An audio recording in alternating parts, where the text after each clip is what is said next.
From the station that made country music famous, 650 AM WSM, this is a Coffee, Country, and Cody podcast. Hey, it's Charlie Matos, and in this episode, we sit down with Navy veteran, World War II veteran, James Wren. James is a Robertson County resident, and he would join us on the front porch of Thomas Drug Store in Cross Plains, Tennessee, at our annual Trash and Treasures broadcast. And his story is just extraordinary, and his memory at age 98 is equally impressive. I think you're really going to enjoy our Coffee, Country, and Cody podcast with World War II Navy veteran, James Wren.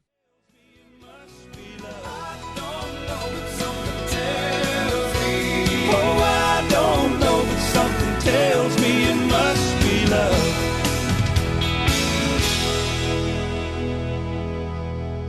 Yeah, go Ty Herndon here on 650 AM WSM from Trash and Treasures in its 35th year in my hometown, Cross Plains, Tennessee.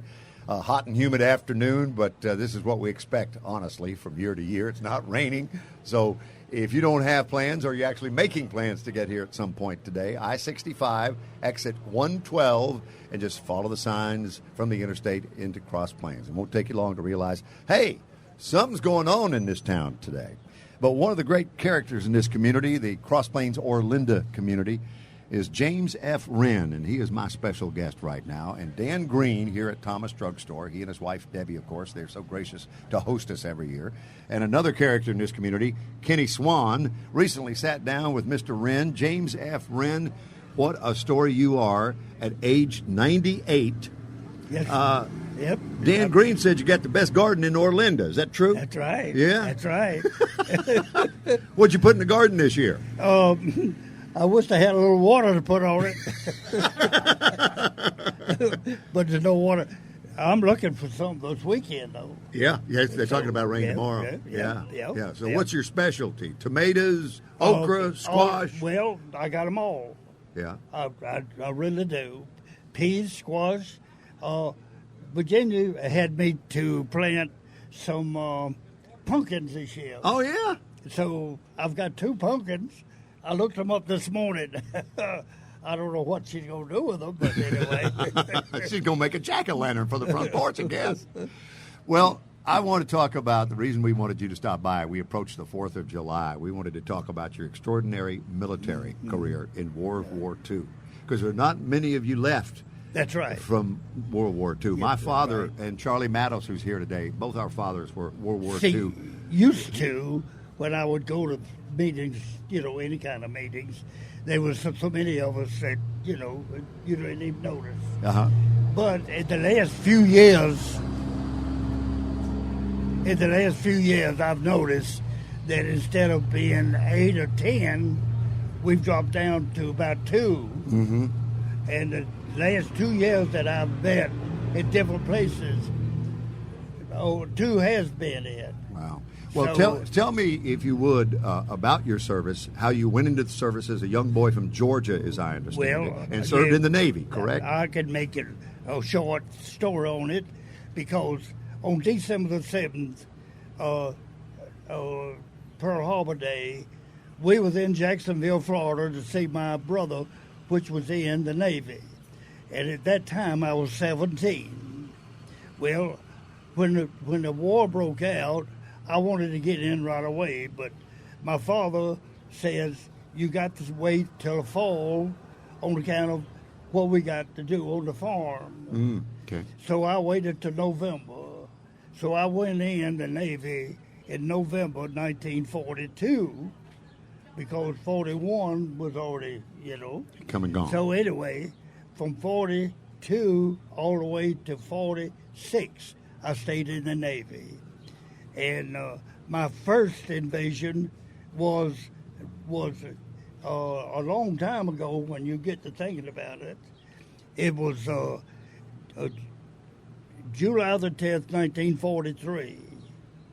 So that's 72, 3, 4 years ago. Mm.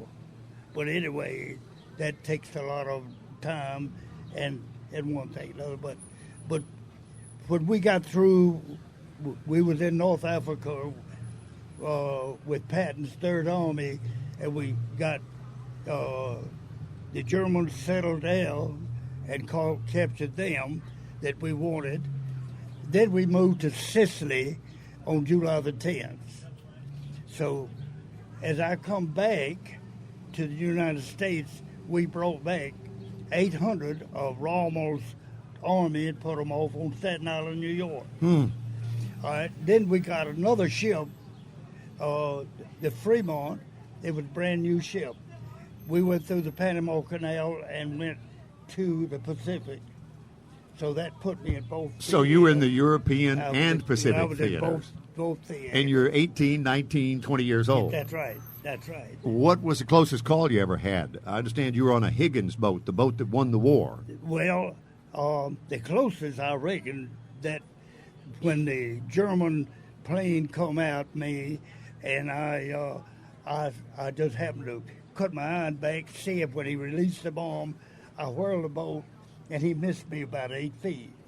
Oh. And I've always thought that was probably about as close as I'm going to get. And what, didn't you have a kamikaze near miss as well in the Pacific? The kamikaze was 2 years later in the Philippines. Uh-huh. And when he come straight at, I don't know, he made his mind up to not do it, but he went over and he hit the next ship to him. And he killed 7 of those boys there.